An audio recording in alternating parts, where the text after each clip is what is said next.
Vamos para a palavra. Zacarias capítulo 4, eu leio a partir do verso 1. Tornou o anjo que falava comigo e me despertou, como a um homem que é despertado do seu sono, e me perguntou: que vês? Respondi: olho, e eis um candelabro, todo de ouro, e um vaso de azeite em cima com as suas 7 lâmpadas e 7 tubos, um para cada uma das lâmpadas que estão em cima do candelabro. Junto a este 2 oliveiras, uma à direita do vaso de azeite e a outra à sua esquerda. Então perguntei ao anjo que falava comigo: meu senhor, que é isto? Respondeu-me o anjo que falava comigo: não sabes tu que é isto? Respondi: não, meu senhor. Prosseguiu ele e me disse: esta é a palavra do Senhor a Zorobabel. Não por força nem por poder, mas pelo meu espírito, diz o Senhor dos exércitos. Quem és tu, ó grande monte?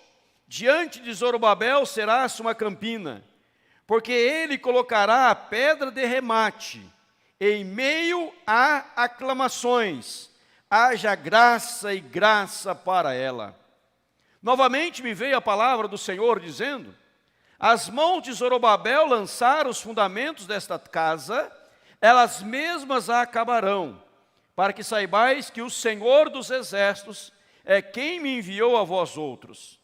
Pois quem despreza o dia dos humildes começos, esse alegrar-se-á vendo o prumo na mão de Zorobabel.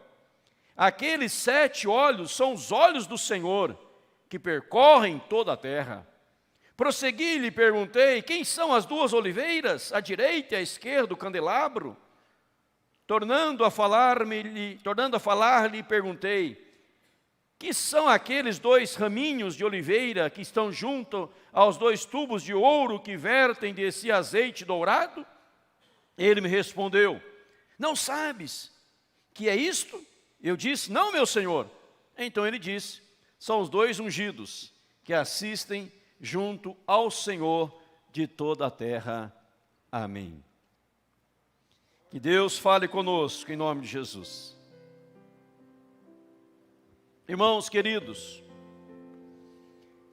quero pensar com você hoje neste tema: onde de fato travamos as maiores guerras e vencemos, e repita a expressão de fato, poderia ser de verdade, mas está repetido de maneira proposital. Onde de fato eu travo as maiores guerras, mas onde de fato eu posso triunfar, eu posso vencer. Na vida nós travamos inúmeras guerras, inúmeras batalhas.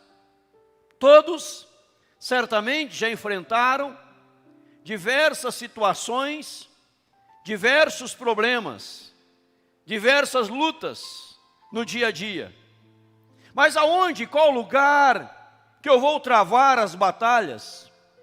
Aonde será o campo de batalha da minha vida, para que eu possa triunfar, para que eu possa vencer? Uma coisa é certa: eu preciso aprender a vencer. Eu não quero ser derrotado, eu não quero ser destruído, eu não quero ser aniquilado, eu não quero perder as batalhas da vida.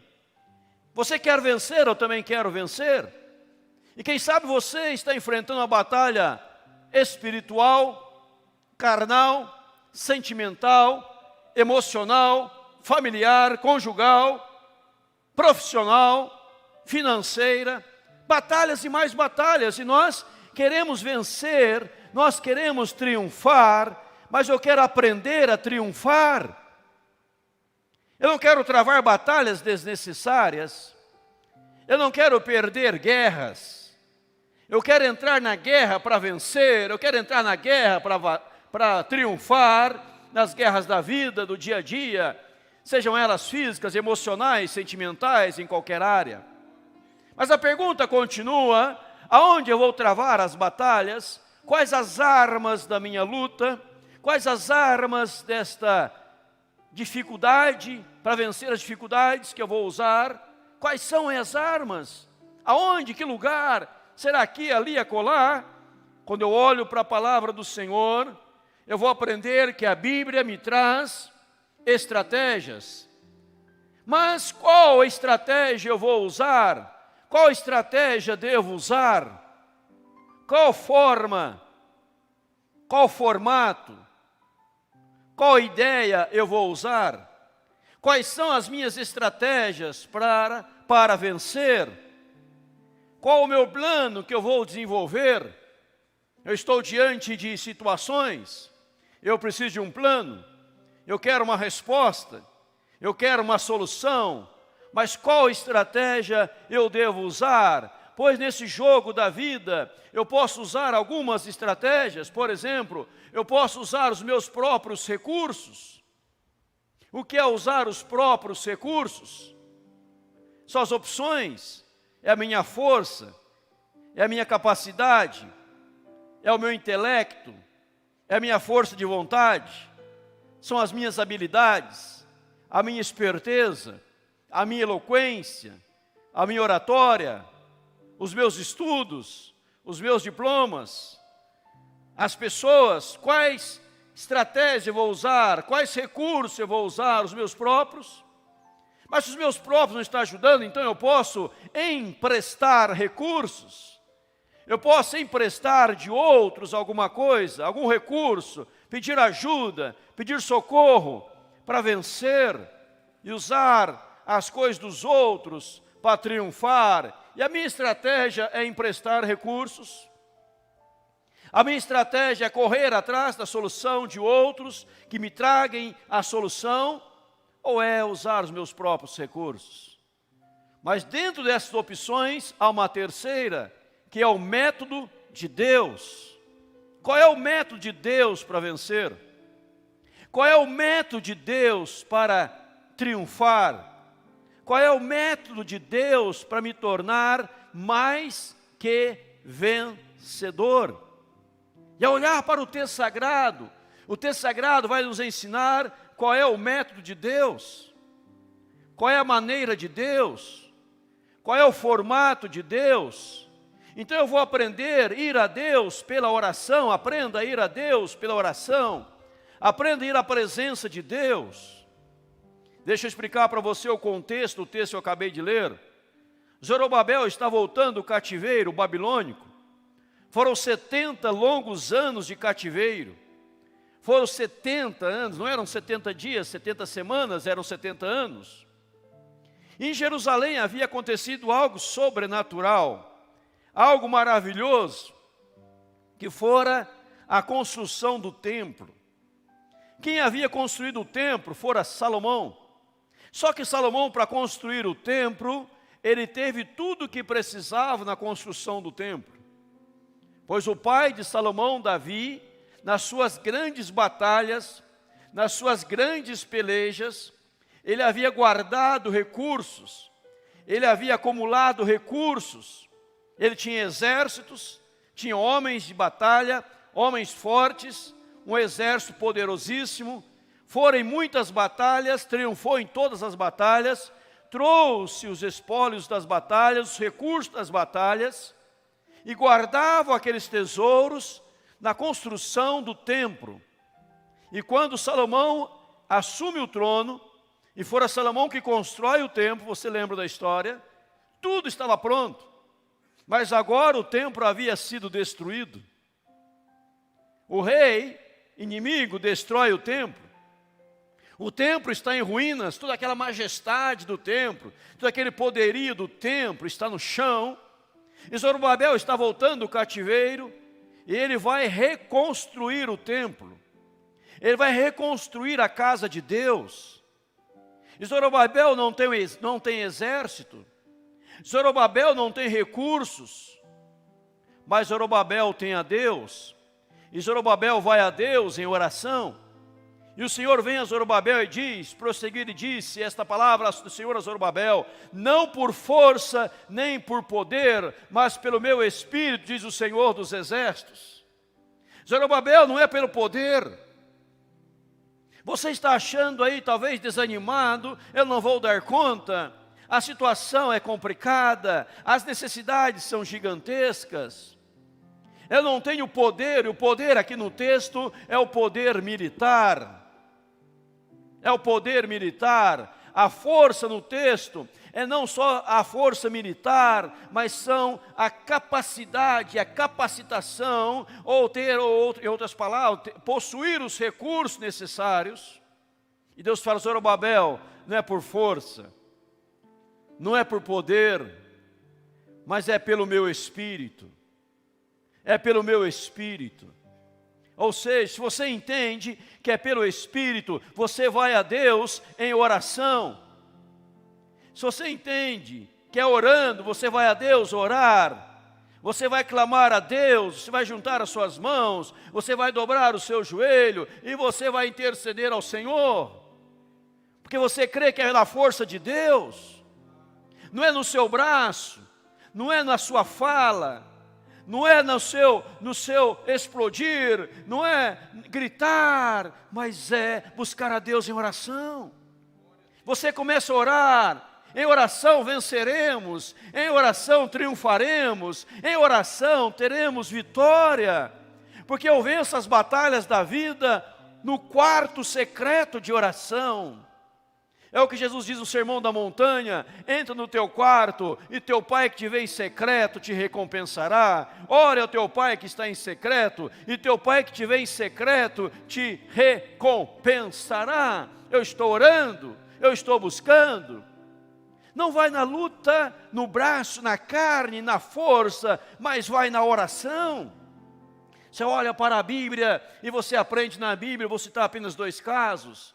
O rei Josafá, 2 Crônicas capítulo 20, Josafá está numa batalha terrível.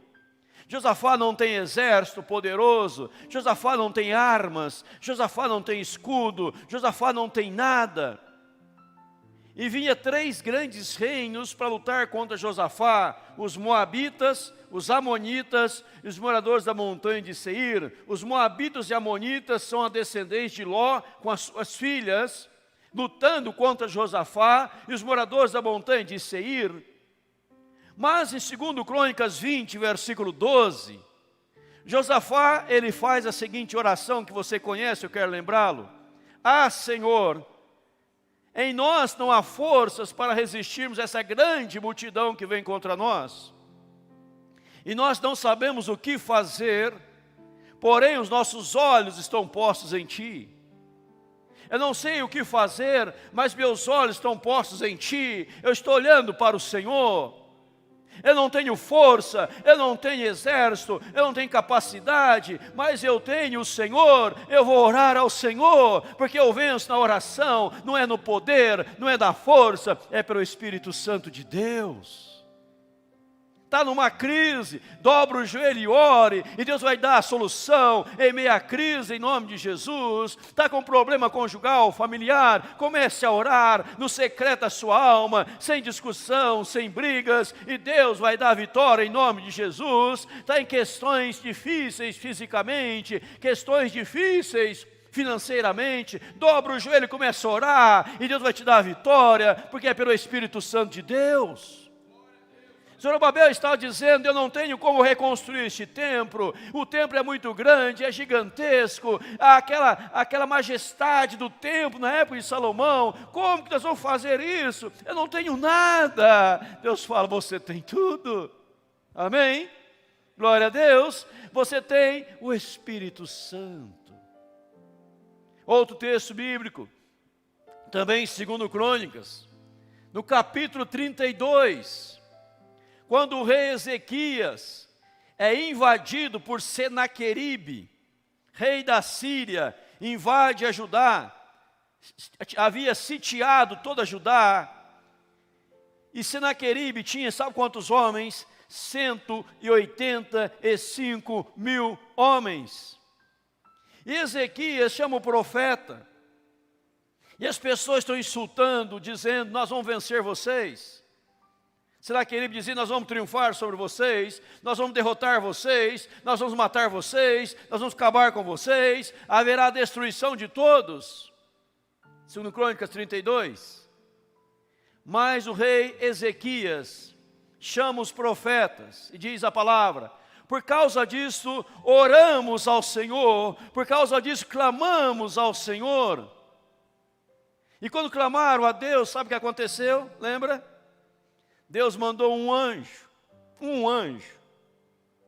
E um anjo destruiu 185 mil soldados de Senaqueribe. Deu a vitória para que o rei aprendesse. E Ezequias aprendeu, não é por força, não é minha força, não é minha capacidade, é Deus, é a oração, é o poder de Deus, em nome de Jesus. Você precisa crer nisso. Não por força, nem por violência, mas pelo meu Espírito. É o Espírito da oração. Eu vou clamar a Deus, eu repito o texto, não por força nem por poder, mas pelo meu Espírito, diz o Senhor dos Exércitos. Quem está dizendo isto é o Senhor dos Exércitos, é o Deus Todo-Poderoso, é o Deus majestoso, é o Deus glorioso, é o Senhor dos Exércitos, no hebraico, o Jeová Tsebaote, é o Deus dos Exércitos, o Deus poderoso. Então ore a Deus, olhe para a igreja. Não tinha recursos, igreja primitiva, mas tinha o poder de Deus. Olha para Atos 2, não tinha recursos, mas tinha o poder de Deus. Era uma igreja de oração, era uma igreja de joelho no chão, era uma igreja que clamava, era uma igreja que buscava, era uma igreja que vivia na dimensão do Espírito Santo, em nome de Jesus. Pastor, estou com uma batalha, estou com uma dificuldade, como que eu vou vencer isto? Joelhos dobrados, oração secreta a Deus, e Deus abrindo as comportas celestiais e derramando bênção sem medida em nome de Jesus. Deixa eu lembrar você de uma história, trouxe aqui para não esquecer. No dia 6 de junho de 1944, você lembra? Davi estava lá nesse dia? Não estava, mas devia estar. 6 de junho de 1944, quando as forças aliadas ocidentais, durante a Segunda Guerra Mundial, realizaram a maior invasão da história, com quase 7 mil navios, 11 mil aviões, cruzando o Canal da Mancha, e ali tinha 150 mil soldados para descer ali, desembarcar na Normandia, Segunda Guerra Mundial, conhecido na história como o dia D, aonde os nazistas, aquela praga do inferno nazista, com o seu líder, Satan Adolf Hitler, massacrando, judiando, matando todo mundo. E agora era o dia D, era o dia onde as tropas desceriam para triunfar e defender a França e toda a Europa. 7 mil navios, 11 mil aviões, descendo 150 mil soldados ali na praia da Normandia. E eles buscam a Deus, porque era difícil vencer Adolf Hitler. A tempestade era gigantesca, mas tomaram a decisão: vamos desembarcar na praia, mesmo em meia tempestade. E veja o que alguns disseram.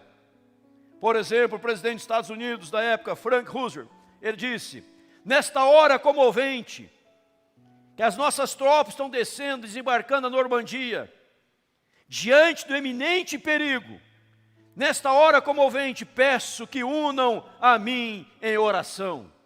Ele orou publicamente, esta é a oração dele. Deus Todo-Poderoso, nossos filhos orgulhosos de nossa nação, nesse dia se dedicaram a um grande esforço, uma luta para preservar nossa república, nossa religião e nossa civilização, e libertar uma humanidade sofredora. Eles precisarão de tuas bênçãos, o caminho deles será longo e duro. Eles não lutam por luxúria da conquista, eles lutam para acabar com a conquista, eles lutam para libertar, eles anseiam mais pelo fim da batalha, por seu retorno ao refúgio de casa. Alguns nunca retornarão. Abraçes estes, Pai, e receba os teus heróicos servos no teu reino. E para nós em casa, ajude-nos, Deus Todo-Poderoso, a nos dedicar em fé renovada a Ti, nesta hora de grande sacrifício. Muitas pessoas insistiram para que eu clamasse a nação para um único dia de oração especial. Mas como o caminho é longo e o desejo é grande, peço que nosso povo se dedique continuamente à oração. Quando nos levantamos a cada novo dia, e novamente quando cada dia acaba, permita que palavras de oração estejam em nossos lábios, invocando Tua ajuda para nossos esforços. E, ó Senhor, dá-nos fé em Ti, fé em nossos filhos, fé no outro, fé na cruzada. Com Tua bênção nós prevaleceremos sobre as forças profanas do nosso inimigo. Ajude-nos a vencer os apóstolos da ganância e da arrogância racial. Conduz-nos à salvação de nosso país e que nossas nações irmãs possamos nos dirigir para uma unidade mundial, que significa garantia de paz, uma paz invulnerável às fraudes de homens indignos, e uma paz que permitirá que todos os homens vivam em liberdade, colhendo as justas recompensas de seu honesto trabalho. Seja feita a Tua vontade, Deus Todo-Poderoso, em nome de Jesus. Amém. Ele faz esta oração. Por outro lado, o rei da Grã-Bretanha, George VI, disse em um discurso mundial sobre esse dia D: 4 anos atrás, nossa nação e o império ficaram sozinhos contra o inimigo avassalador. Fomos colocados contra a parede, testado, como nunca antes em nossa história, na providência de Deus. Sobrevivemos a este teste. Mais uma vez, um teste supremo tem que ser enfrentado. Desta vez o desafio não é lutar para sobreviver, mas lutar para conquistar a vitória final pela boa causa. Para que possamos ser dignamente correspondidos com esta nossa convocação do destino, desejo convocar solenemente meu povo à oração e à dedicação. Não nos esqueçamos de nossas falhas, passadas e presentes. Não pediremos que Deus faça a nossa vontade, mas que possamos ser capacitados a fazer a vontade de Deus. E nos atrevemos a acreditar que Deus usou nossa nação, o império, como instrumento para cumprir o seu glorioso propósito. Espero que durante toda a presente crise da libertação da Europa, possa ser oferecida uma oração sincera, contínua, generalizada. Se de todo lugar de adoração, casas e fábricas, homens e mulheres, todas as idades, raças, ocupações, nossas intercessões vêm aumentando. Então, por favor, Deus, agora e no futuro, não remoto, as previsões de um antigo salmo podem ser cumpridas. Ó Senhor, o Senhor dará força ao seu povo, o Senhor dará ao seu povo a sua bênção e a sua paz. Winston Churchill disse: naquela noite, quando fui dormir, vi uma grande Bíblia sobre uma mesa no meu quarto. Pensei no perigo da Grã-Bretanha, amante da paz, irrefletida, pouco preparada. Eu pensei na poderosa Alemanha, repleta de masculinidade e valentia, e nas súbitas e bem-sucedidas guerras pelas quais seu poder foi estabelecido. Eu abri o livro ao acaso, e no 9º capítulo de Deuteronômio eu li: ouve, ó Israel, passarás a possuir nações maiores e mais fortes do que tu, um povo grande e alto, filhos de gigantes, que tu conheces e que já ouviste.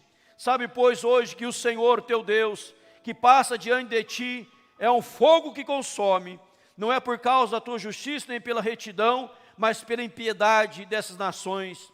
O Senhor teu Deus os lança fora, de diante de ti, para confirmar a palavra que o Senhor teu Deus jurou a teus pais, Abraão, Isaque e Jacó. Parecia uma mensagem cheia de confiança. Depois, em 1942, afirmou: às vezes tenho um sentimento de interferência. Eu quero enfatizar isto: às vezes sinto que alguma mão guia tem interferido. Tenho a sensação de que temos um guardião, porque temos uma grande causa. E teremos esse guardião enquanto servirmos esta causa com fidelidade. Na vitoriosa conclusão da guerra, Churchill levou à Câmara dos Comuns do Reino Unido a dar humildes e reverentes graças a Deus Todo-Poderoso pela libertação. Mais tarde, em 1951, Harry Truman, presidente dos Estados Unidos, no final da Segunda Guerra, observou: não creio que alguém possa estudar a história dessa nação sem se convencer de que a divina providência desempenhou um grande papel nela. Tenho a sensação de que Deus nos criou e nos trouxe a nossa atual posição de poder e força para um grande propósito, mas não nos foi dada a completa ciência sobre qual é este propósito e temos que sabê-lo.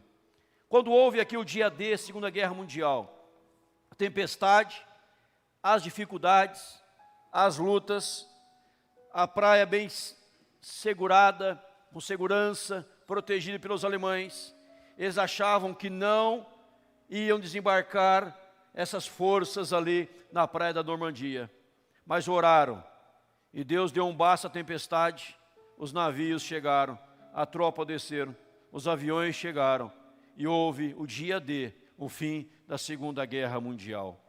No período de guerra também, na época de Churchill ali, Segunda Guerra Mundial, batalhas e lutas. Outra história que fala que bombas, minas foram colocadas pelos alemães. E um dos cientistas disse o seguinte: lembro-me um dia, novembro de 1939, no começo da Segunda Guerra Mundial, a primeira arma secreta dos nazistas era uma mina magnética. Com o passar dos meses, essa mina acabou formando uma barricada que bloqueava os portos britânicos da região leste e sudeste. 6 navios afundaram. Na manhã seguinte, o oficial do Ministério da Marinha, responsável por lidar com este perigo, telefonou para 3 ou 4 cientistas cristãos, em caráter de urgência, e pediu-lhes que realizassem o seu trabalho. Cada cientista cristão orou a Deus, sem dúvida. Havia outras pessoas orando também.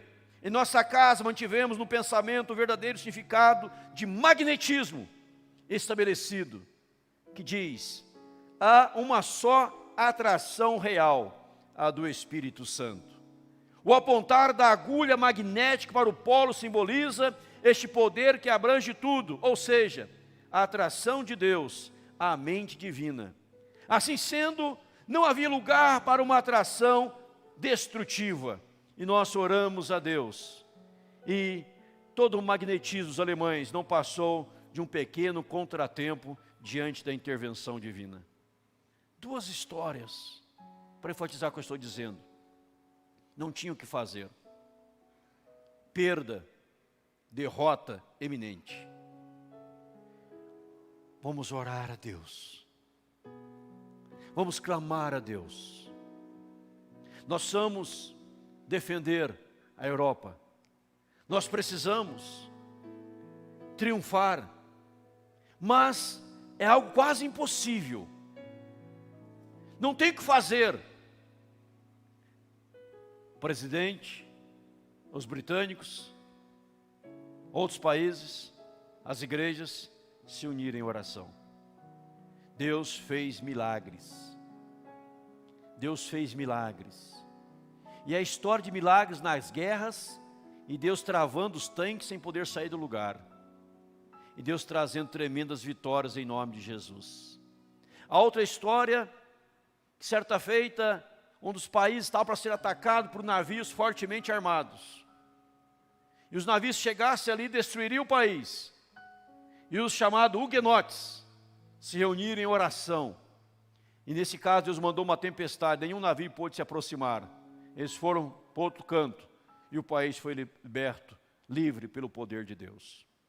Esse exemplo estou dizendo para você, para ver algo real da história. Não é algo fictício. Que Deus está dizendo não por força nem por violência, mas pelo meu Espírito. Muitas vezes nós temos que apanhar na vida, ser surrado na vida para aprender, que é pelo Espírito Santo de Deus. Você não vai vencer nada do seu jeito, nem prestando recurso de outro. Você vai vencer no poder da oração, em nome de Jesus, como o rei Ezequias. como o rei Josafá e tantos outros em nome do Senhor.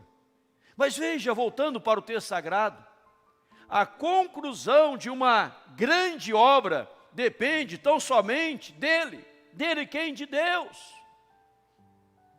A conclusão de uma grande obra depende de Deus. Olhe para o texto sagrado, no versículo 7. Quem és tu, ó grande monte? Falando das dificuldades, das lutas. Diante de Zorobabel serás uma campina, porque ele colocará a pedra de remate. O que é a pedra de remate? É a pedra final da construção, é a pedra do acabamento, é a pedra que termina, é a pedra que finaliza. Em meio a aclamações, haja graça e graça para ela. Zorobabel, você está achando que não é nada? Você vai terminar esta obra em meio a aclamações e o povo reconhecendo que é a graça de Deus operando na sua vida, em nome de Jesus. Amém, irmãos? É a graça de Deus. Havia o monte ali simboliza a dificuldade, o monte simboliza as ruínas, o monte simboliza os destroços, o monte simboliza os inimigos. Mas Zorobabel, olha Zorobabel, você colocará a pedra de remate, e não desista, não pare de lutar, não jogue a toalha, continue orando, continue clamando, e você verá o final desta obra, a conclusão desta obra, a bênção chegando, e as pessoas aclamando, graça e graça para ela. A graça é o favor imerecido de Deus, irmãos. Você está entendendo, sim ou não? Compreendendo a palavra de Deus, é na oração.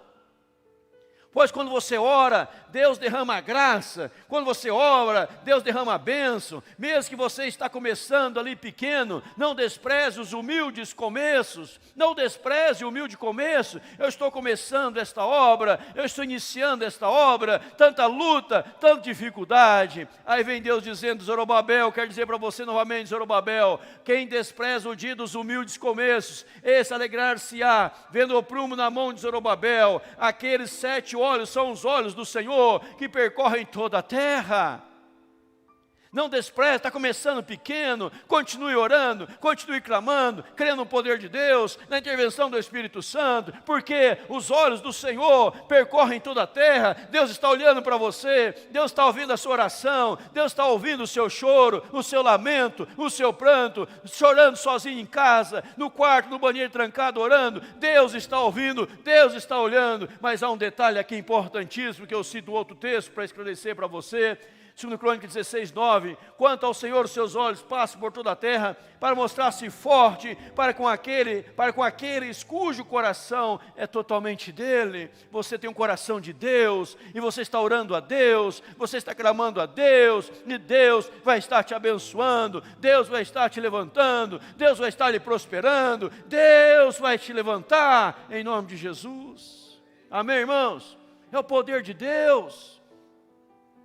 Imagina Zorobabel ali, repito para você, com a missão de reerguer o templo, cheio de destroços, cheio de ruína, cheio de entulhos, não tem recurso, não tem exército, não tem nada. E Deus fala, Zorobabel, olha, não é assim, é pelo Espírito Santo. Começa a orar, porque o Deus do recurso, Ele manda recurso. Começa a orar ao Senhor, comece a obra, humilde começo, mas você vai concluir esta obra, porque Deus é contigo, e os olhos do Senhor estão olhando para ti, Deus está olhando para você, que você que clama, você que ora, você que busca ao Senhor, Ele vai se mostrar forte para com você, cujo coração é totalmente dele, em nome de Jesus. Amém, irmãos? Eu creio que Zorobabel, quando ouviu esta palavra, ele ficou empolgado, ele ficou animado, ele disse, então eu vou orar mais, eu vou clamar mais, eu vou buscar mais, porque Deus vai fazer, eu creio em Deus, em nome de Jesus. Ouvi esses dias um testemunho do falecido pastor, que fora pastor da maior igreja do mundo, David Wanchu, ou Chu, um grande homem de Deus, começou uma igreja numa barraca, e diz a Bíblia, e diz ele, melhor dizendo, que ele aprendeu na Bíblia o poder da oração. Ele orava, acordava 4:30 da manhã para orar no templo às 5 horas. E naquela época morava com ele a sua sogra. Ele disse que era uma bênção morar com a sogra. E de manhã às 4 horas da manhã, e estava dormindo profundo. E a sogra pegava uma toalha molhada, colocava no rosto e dizendo: acorda, na hora da oração. 5 horas, o povo está na igreja orando, vamos orar. E um dia ele perdeu a hora, acordou, olha, todo mundo na igreja esperando, você chegou ainda. Ele disse que acordou rapidamente, assim, talvez você ouviu essa história, acordou rapidamente, escovou os dentes, deu uma penteada no cabelo e correu para a igreja para orar. Aí quando ele chegou no púlpito para orar com os irmãos, o povo começou a rir. Aí ele olhou para ele e viu que ele estava de pijama ainda. Mas a igreja chegou a 700 mil membros. 700 mil membros na oração. Como você vence as suas batalhas? Está lutando de forma errada. Paulo fala que lutava em oração, ela luta em oração. Se lermos Efésios, vai dizer a armadura da fé, as roupas da batalha, a espada do Espírito, que é a palavra, a fé, a oração, o clamor. Talvez, não sei qual é o teu problema, qual é a tua luta, qual é a tua crise. Você fala: eu não tenho forças. Como que eu vou vencer isto? Você está ouvindo essa noite? É na oração. Pastor, mas eu não tenho recursos, não tenho capacidade. É no Espírito Santo. E desde o dia da conversão você tem o Espírito Santo. O que você precisa é que o seu coração seja totalmente do Senhor. Pare de lutar com as armas carnais. Pare de lutar com as suas forças, entregue ao Senhor, deixa Deus agir. Deus levanta homens, mulheres, para grandes obras. Mas quem ora e vence na oração reconhece que toda a glória pertence ao Senhor. Porque quando houve aqui a conclusão da obra, qual era o grito em aclamações? Haja graça e graça para ela. É a graça de Deus. E aquele reconhecimento maravilhoso, esta obra só foi possível pelo poder de Deus. Repito, não sei qual é o teu problema, qual é a tua dificuldade, pelo que você está lutando hoje, pelo que você está batalhando hoje, o que tem lhe tomado, lhe roubado o sono, lhe enchendo de insônia, perda do sono, tomando você, e você está tomado hoje de ansiedade, de estresse, ansiedade profunda, caindo até na depressão, por outros sentimentos ruins. Como eu vou vencer isto? Aquela luta no trabalho, na família, em qualquer lugar, é dobrando o joelho, dizendo: Deus, só o Senhor pode. Como os presidentes, como as autoridades, no dia D, onde era impossível, o impossível tornou possível, porque acima de tudo havia um povo que orava. Deus intervenha, Deus abre as portas. Olhemos para Jó. Jó, no momento difícil da sua vida, ele perde tudo, ele vai a zero. Mas a Bíblia fala que Jó não pecou contra Deus, nem atribuiu a Deus falta alguma. E no final Deus fez o quê? Lhe deu o dobro de tudo quanto havia perdido. Amém? Glória a Deus por isso. Deus deu o dobro de tudo que havia perdido. Porque Jó continuou orando ao Senhor. Disse: conheci só de ouvir, agora os meus olhos te veem. Você quer triunfar? Comece a orar. Comece a buscar a Deus. E quando você busca a Deus, aprenda a entregar nas mãos de Deus, a lançar sobre Ele toda a vossa ansiedade. Eu não mais andarei ansioso, estou entregando para Deus. Quando eu leio Jó, voltando a Jó, uma frase que me chama a atenção é essa. Jó disse: tenho já bem encaminhada a minha causa, estou certo que serei justificado. Ele encaminhou a sua causa ao Senhor. Agindo Deus, quem impedirá? As lutas físicas, carnais, recursos próprios, nos ferimos e ferimos outros. Na oração triunfamos e vemos outro triunfar. Entre aclamações, graça, haja graça e graça sobre ela. Mas pastor, eu estou começando tão pequeno. Ninguém despreza os humildes começos. Será que eu vou dar cabo de concluir isso que eu estou pensando, sonhando? Será que eu vou dar cabo? As tuas mãos, diz aqui, ó, as tuas mãos, Zorobabel, as tuas mãos colocará a pedra de remate. Você verá a conclusão desta boa obra, porque a Bíblia diz, Paulo afirmou, aquele que começou a boa obra em vós, há de completá-la até o dia de Cristo Jesus. Ninguém aqui será uma obra inacabada.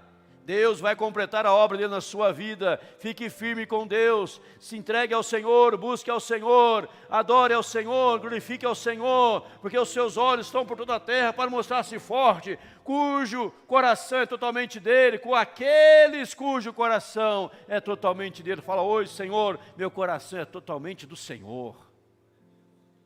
Maior o que está em nós do que o que está no mundo, disse o rei Ezequias, isso no Crônicas 32. Maior o que está em nós que o que está no mundo. No mundo tem a força do braço, mas conosco tem o Senhor nosso Deus, para guerrear as nossas guerras e para nos dar a vitória. Você vence na oração, irmão. Aprenda isso em nome de Jesus. Quarto secreto de oração. Tem filmes que falam sobre isso, né? Livros que falam sobre isso. Eu quero concluir. Não sei, repito, qual o teu problema, qual a tua luta, mas eu sei como vencer e aonde vencer.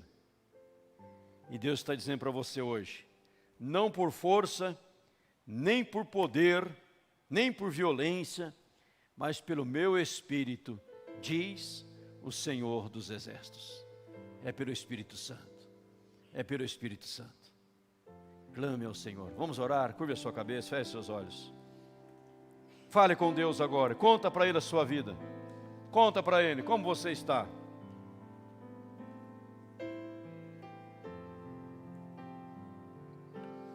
Diga para Ele, converse com Ele. Fala: Deus, eu estou aprendendo hoje, não é por força, é pelo Espírito Santo. É aquilo que eu comecei, eu vou completar, porque Tu és fiel, é a graça do Senhor sobre nós. Eu não vou desprezar os humildes começos, porque as pessoas vão se alegrar vendo o prumo na mão, e os olhos são os olhos do Senhor que percorre toda a terra, e o Senhor está cuidando da obra, pois a obra é Tua, eu sou obra Tua. O Senhor começou uma boa obra na minha vida, há de completá-la até o dia de Cristo Jesus. Eu confio no Senhor, e você vai declarar a sua vitória na oração, e o seu milagre vai chegar. O milagre acontece quando oramos com fé, quando clamamos com fé, como eu preguei hoje de manhã, quando de fato cremos no poder sobrenatural do nosso Deus, em nome de Jesus.